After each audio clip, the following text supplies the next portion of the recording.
Buletin Didik 14 April bersama saya Syafri Izan Wahab. Assalamualaikum dan salam sejahtera. Peranti bagi program Peranti Siswa Keluarga Malaysia yang akan mula diagihkan Jun ini dijamin berkualiti tinggi daripada jenama terkenal. Jaminan itu diberi Menteri Komunikasi dan Multimedia Tan Sri Anwar Musa yang memaklumkan peranti itu dijamin sesuai untuk kegunaan mahasiswa dan telah diperakui oleh beberapa jawatan kuasa seperti Jawatan Kuasa Teknikal ICT. Program Peranti Siswa Keluarga Malaysia bakal memanfaatkan kira-kira 350,000 mahasiswa tergolong dalam keluarga B40. Permohonan peranti berupa tablet itu boleh dibuat secara dalam talian bermula jam 8 pagi esok. Tidak soal pemilikan, bukan bersifat one-off dan bukan juga bersifat asalkan B40 semua sekali ambil, dah kebetulan benda ada disediakan. Tidak begitu. Yang lebih diutamakan adalah bantuan kepada kumpulan yang dimaksudkan agar pembelajaran mereka tidak terganggu semata-mata kerana mereka tidak ada kemampuan atau belum mempunyai peranti.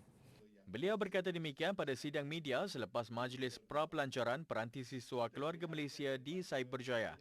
Katanya beliau turut berhasrat memperluas program berkenaan kepada pelajar di Kementerian Pendidikan seperti Institut Pendidikan Guru. Peranti akan diberikan secara konsep guna pakai dan perlu diserah semula setelah tamat pengajian. Ia bertujuan mengelak penyalahgunaan peranti seperti menjual atau memberikannya kepada orang lain. Semua pelajar sekolah rendah di Johor akan menerima bantuan khas persekolahan sebanyak RM150 setiap seorang. Bantuan diumumkan oleh Menteri Besar Johor, Dato' On Hafiz Ghazi di bawah insentif khas Bantuan Kasih Bangsa Johor membabitkan jumlah keseluruhan RM144.36 juta dan dijangka meliputi kesemua 3.69 juta orang penduduk di negeri itu. Untuk kategori pendidikan pula, sebanyak 3 inisiatif akan diberikan dan ia melibatkan dana sebanyak RM21 juta yang akan memberi manfaat kepada 125,101 orang. Inisiatif pertama, bantuan khas persekolahan sebanyak RM150 yang melibatkan 123,361 orang pelajar sekolah rendah yang melibatkan peruntukan RM18.5 juta. Keduanya, bantuan mahasiswa IPTA, IPTS sebanyak RM500 untuk diploma dan RM1,000 untuk ijazah. Skim bantuan pendaftaran ini melibatkan dana sebanyak RM1.5 juta dan memberi manfaat kepada 1,700 mahasiswa. Ketiga, beasiswa Bangsa Johor. Peruntukan sebanyak RM1 juta untuk membiayai yuran pelajar di peringkat diploma dan ijazah sarjana di Kolej Pendidikan Yayasan Pelajaran Johor. Inisiatif ini memberi manfaat kepada 40 mahasiswa. Bantuan lain yang disediakan termasuk bantuan khas Aidilfitri RM400 kepada fakir dan RM300 kepada golongan miskin. Bagi yang menjadi yatim kerana COVID-19, bantuan anak Johor Prihatin diberikan. Di bawah insentif itu, seramai 1,825 orang layak menjadi penerima untuk peruntukan disediakan adalah sebanyak RM3 juta.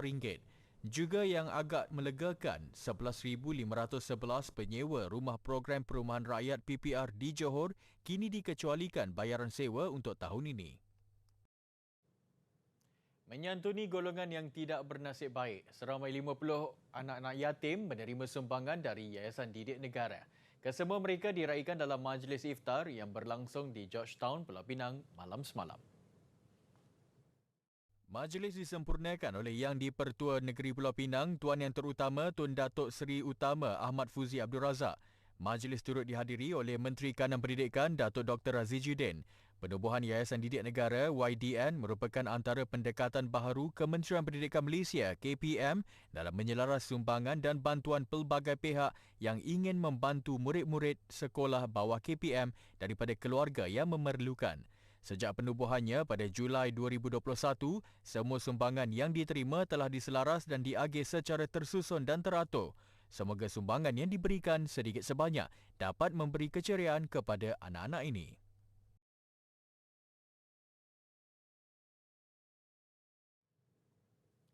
Dewan Bahasa dan Pustaka DBP Wilayah Tengah hari ini mengadakan pertemuan dengan guru-guru sekolah antarabangsa sekitar wilayah Persekutuan Kuala Lumpur. Tujuan pertemuan secara dalam talian itu diadakan adalah untuk menjalin kerjasama antara DBP Wilayah Tengah dengan sekolah-sekolah antarabangsa dalam pelaksanaan aktiviti bercorak kebahasaan kesusasteraan Melayu yang melibatkan pelajar-pelajar antarabangsa. Antara yang hadir dalam pertemuan itu ialah Guru Bahasa Melayu Sri Utama International School Wan Muhammad Farhan, Guru Bahasa Melayu Sri Sempurna International School Roland Charlie dan Sawayanirah Atan, serta pengarah pengajian Cempaka International School Christabel Tan.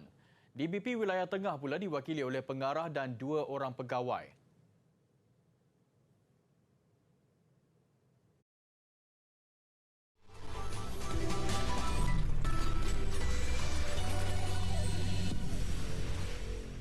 Sebuah kawasan rekreasi di tebing Sungai Kelantan dekat Lembah Sireh, Kota Baru menjadi tumpuan penduduk tempatan berbuka puasa sejak awal Ramadan lalu. Keunikan pemandangan beserta kawasan lapang yang luas menjadikan lokasi itu sentiasa dipenuhi pengunjung, terutama hujung minggu. Lokasi ini sudah mula didatangi pengunjung seawal jam 5 petang bagi mendapatkan tempat. Dianggarkan lebih 1,000 pengunjung boleh dimuatkan di kawasan ini dengan masing-masing membawa alas atau tikar sendiri. Selain mereka yang berkeluarga, turut kelihatan anak-anak muda dan pelajar berbuka puasa bersama rakan mereka. Ada yang membawa makanan yang dibeli dari bazar Ramadan dan tidak kurang juga yang membawa juadah yang dimasak di rumah. Sebab saja jalan-jalan, lepas dia tengok bazar di sini terus singgah makan kat sini. Sebab tengok ramai orang, terus singgah. Jadi apa keistimewaan kat sini? Kat sini, suasana dia meriah. Lepas tu kan PKP tahun lepas kan dah banyak buka puasa kat rumah. So tahun ni kita keluar buka puasa kat luar lah hari-hari. Sekarang ni trend sekarang ni lah. Baca dengan trend sekarang ni kita orang buka di kawasan luas untuk suasana tu lah. Suasana tu penting. Suasana baru macam kita dapat setelah kita beli kat buah bazar Ramadan lah. Biasanya kita akan buka tepi-tepi sungai macam sebab pemandangan cantik macam tu lah. Selain itu dapat mengeratkan silaturahim lah. Contohnya kawan-kawan dapat kumpul, dapat erat silaturahim. Lepas tu lepas terawih, mungkin lepas ni bukan kita pergi terawih. Lepas tu kalau Kelantan kat depan ni kita akan pergi makan colek dalam betul-betul pula. Macam-macam ada, nasi kandar, nasi kerabu, kuih tiaw goreng, laksa Penang semua ada. Beli.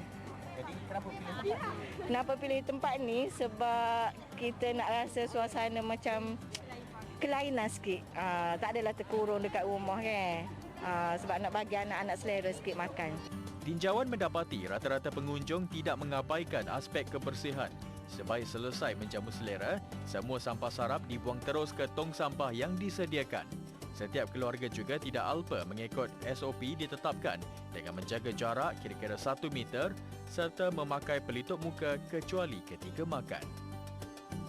Selamat berbuka puasa. Tidak lengkap menyambut hari Lebaran tanpa songkok dan demi meneruskan warisan keluarga, seorang penjawat awam sanggup berhenti kerja bagi membuat songkok yang diwarisi daripada bapanya.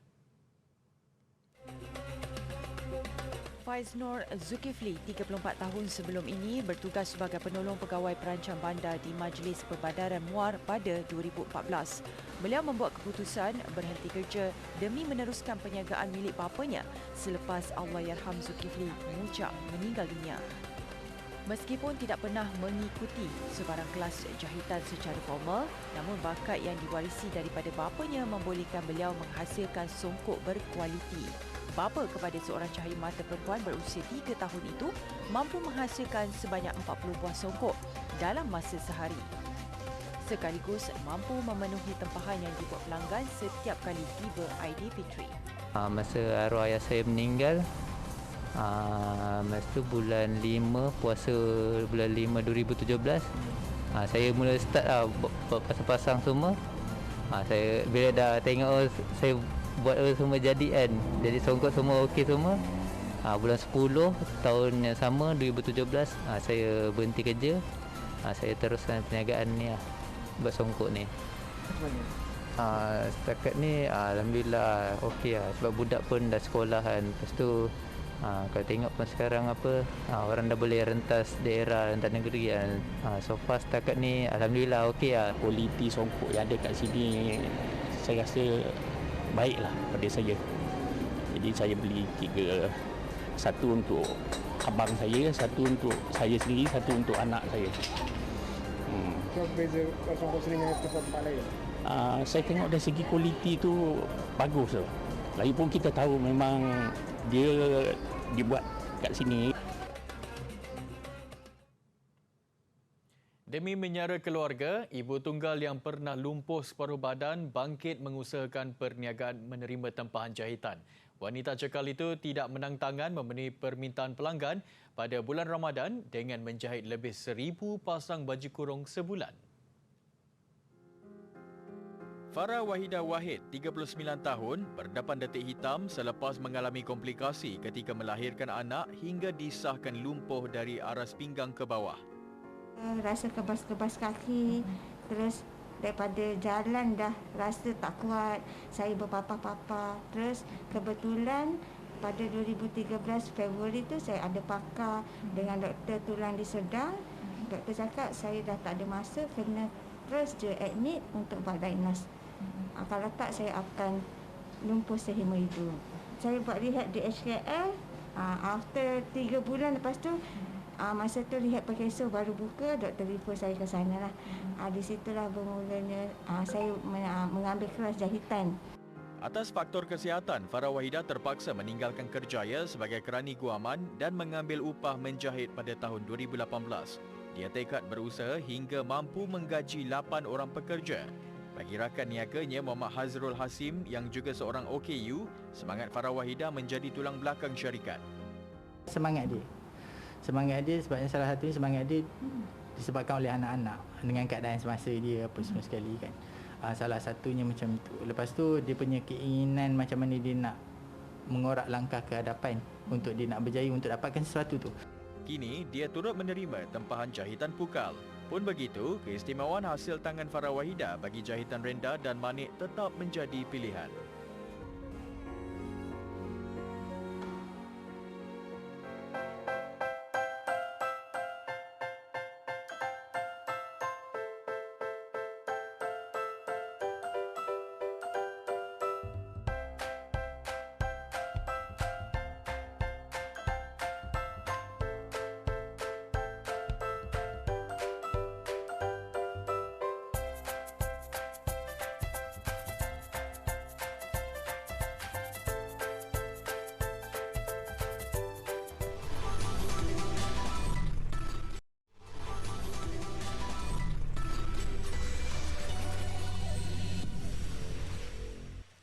Bersua kembali. Pemberian vaksin COVID-19 bagi dos pertama di bawah program imunisasi COVID-19 kebangsaan kanak-kanak PIK Kids akan berakhir pada 15 Mei ini. Sehubungan itu, ibu bapa diminta membuat keputusan mengenai vaksinasi anak mereka yang berusia 5 hingga 12 tahun secepat mungkin. Ini kerana selepas tarikh itu, Kementerian Kesihatan KKM tidak lagi menawarkan vaksin jenis Comirnaty dan CoronaVac kepada kanak-kanak. Dalam satu kenyataan, Timbalan Menteri Kesihatan 1, Datuk Dr. Nur Azmi Ghazali memaklumkan, selepas 15 Mei, vaksin jenis Comirnaty tidak lagi ditawarkan di mana-mana fasiliti kesihatan awam dan swasta. Manakala bagi vaksin CoronaVac pula, hanya boleh diperolehi dengan bayaran di fasiliti swasta. Bagaimanapun, keputusan itu tidak membabitkan vaksinasi bagi kanak-kanak yang lahir pada 2017 dan belum mencapai usia 5 tahun pada 15 Mei. Kanak-kanak dalam kategori yang dinyatakan itu boleh mendapatkan vaksinasi COVID-19 dengan mendaftar dalam aplikasi MySejahtera dan perincian mengenai perkara itu akan dijelaskan dalam masa terdekat. Tindakan memutuskan tarikh akhir untuk pemberian vaksin itu dibuat berikutan trend permintaan vaksinasi ibu bapa atau penjaga terhadap kanak-kanak yang semakin menurun. Permintaan vaksinasi yang rendah boleh menyebabkan pembaziran vaksin yang tinggi. bagi mengelakkan pembaziran vaksin Comirnaty kanak-kanak yang tidak digunakan dalam tempoh 6 bulan selepas dikeluarkan pengilang, penetapan tarikh akhir bagi dos pertama dan kedua perlu dilakukan. Sehingga 12 April lalu, 38.6% atau lebih 1.37 juta kanak-kanak sudah menerima sekurang-kurangnya satu dos vaksin COVID-19. Kerana keikhlasannya menderma darah, seorang belia Kazakhstan diberi peluang untuk bertemu dan berbual dengan Presiden China Xi Jinping. Ia selepas Presiden Xi sendiri memuji tindakan Ruslan Tulenov menderma darah semasa beliau belajar di Universiti Hainan, China. 我叫鲁斯兰，来自哈萨克斯坦。我今天非常荣幸，我实现了我的愿望，见到了习主席。 也没有想到我会跟习主席去交流。我2009年第一次来到中国，来到海南，在海南大学先学了2年的汉语，然后上了本科。2013年，我当时在海南大学在宿舍看电视直播，听到习主席提到我的故事，又提到我的名字。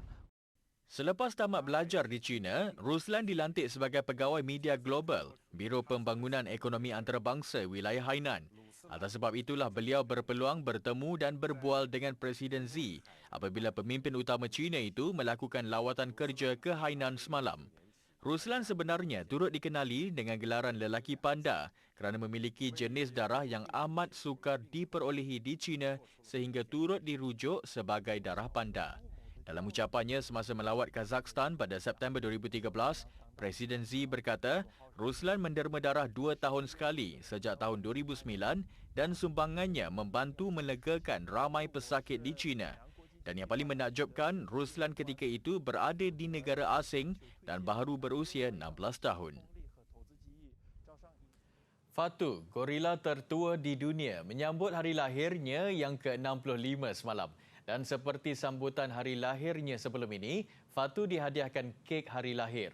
Lebih istimewa, kek itu diperbuat daripada beras dan turut disertakan dengan dadih, sayur-sayuran dan buah-buahan. Menurut pihak Zoo Berlin, kebiasaannya gorila mempunyai jangka hayat kira-kira 40 tahun. Hakikatnya, umur sebenar Fatu juga tidak diketahui. Ia dilaporkan dibawa ke Berlin pada tahun 1959 dengan menggunakan laluan berliku selepas seorang pelayar menggunakannya sebagai tukaran bagi penginapannya di Marseille, Perancis.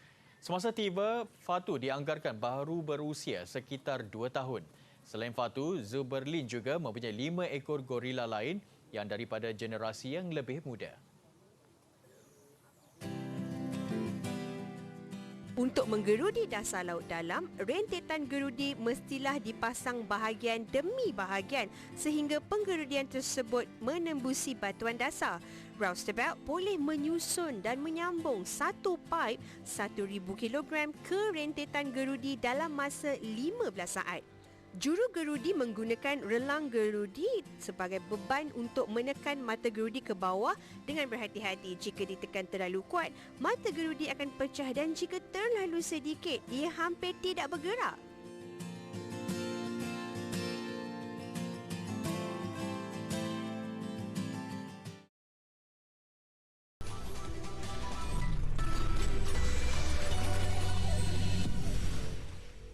Sukan.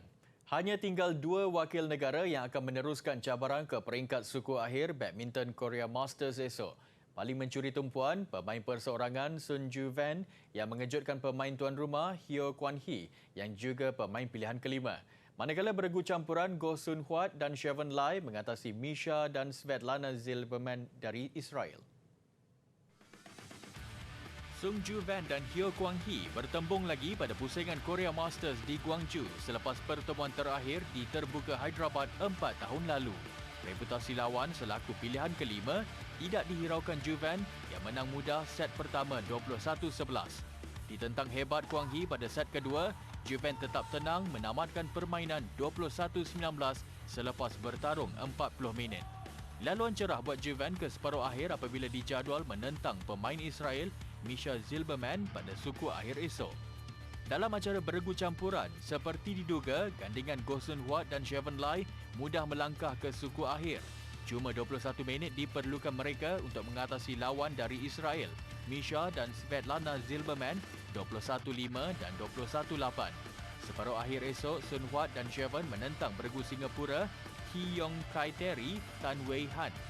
Kecermelangan Sun Huat dan Chevron gagal dituruti beregu lelaki Tan Kian Meng, Tan Wee Kiong. Mereka bagaimanapun memberi tendangan sengit sebelum tewas kepada wakil tuan rumah Choi Sol Gyu, Kim Hwan Hu. Pasangan negara akur dengan kekalahan 17-21, 21-9, 13-21 selepas pertarungan 52 minit. Bola sepak Liga Perdana. Kelantan United lega menewaskan skuad projek FAM MSN selepas diberi tentangan sengit lawan. Menang 2-1 membolehkan Kelantan United melonjak ke tangga keempat Liga. Beraksi di Stadium Bola Sepak Kuala Lumpur, Ceras, skuad projek FAM MSN kendalian Hassan Sazali Waras berjaya menyaingi Kelantan United bimbingan Syamsul Saad. Minit ke-24, skuad projek FAM MSN mengejutkan pelawat hasil penyudah kemas ketua pasukan Faris Izdiham Awang Kecil. Kelantan United bernasib baik menyamakan kedudukan selepas mendapat sepakan penalti pada lewat babak pertama yang mudah disempurnakan Jacob Njoku. Selepas rehat, Kelantan United terus diberi tentangan sengit daripada skuad projek FAM MSN. Namun Kelantan United menghukum kelekaan tuan rumah 9 minit sebelum whistle penamat apabila penyerang kelahiran Nigeria itu memastikan kemenangan 2-1 pasukannya. Kelantan United kini mengumpul 6 mata di tangga keempat, manakala skuad projek FAM MSN di kedudukan ke-8 tanpa sebarang mata selepas 3 perlawanan. Manchester City dan Liverpool mara ke separuh akhir untuk meneruskan cabaran pada Liga Juara-Juara Eropah. City mara selepas menewaskan Atletico Madrid, manakala Liverpool mengatasi Benfica. Yang menarik, aksi separuh akhir bakal menyaksikan pertembungan kelab dari England dan Spanyol. Sekalipun aksi suku akhir kedua berakhir tanpa jaringan, City tetap berjaya melangkah ke separuh akhir menerusi kemenangan agregat 1-0 yang dicatat ketika aksi suku akhir pertama di laman sendiri 6 April lalu. Skuad kendalian Pep Guardiola itu cuba mendapatkan jaringan, namun benteng pertahanan Atletico kental bertahan sambil melancarkan serangan balas pantas. Liverpool pula ke separuh akhir mengenepikan kelab Portugal Benfica. Terikat 3-3 di Anfield awal pagi tadi, The Reds turut berjaya menembusi kelompok 4 terbaik selepas mencatat kemenangan 3-1 pada perlawanan pertama. Roberto Firmino paling mencuri tumpuan menjaringkan 2 gol untuk membantu Liverpool menang agregat 6-4. Liverpool dijadual menentang Villarreal manakala City berdepan Real Madrid. Kedua-dua wakil Liga Perdana Inggeris itu terlebih dahulu beraksi di tempat sendiri pada 27 April sebelum ke tempat lawan pada 4 Mei. Mengakhiri buletin didik, pameran seni 15,000 model seramik berbentuk burung merpati sebagai simbolik 11 tahun perperangan di Syria. Saya Syafri Izan Wahab. Assalamualaikum. Jumpa lagi.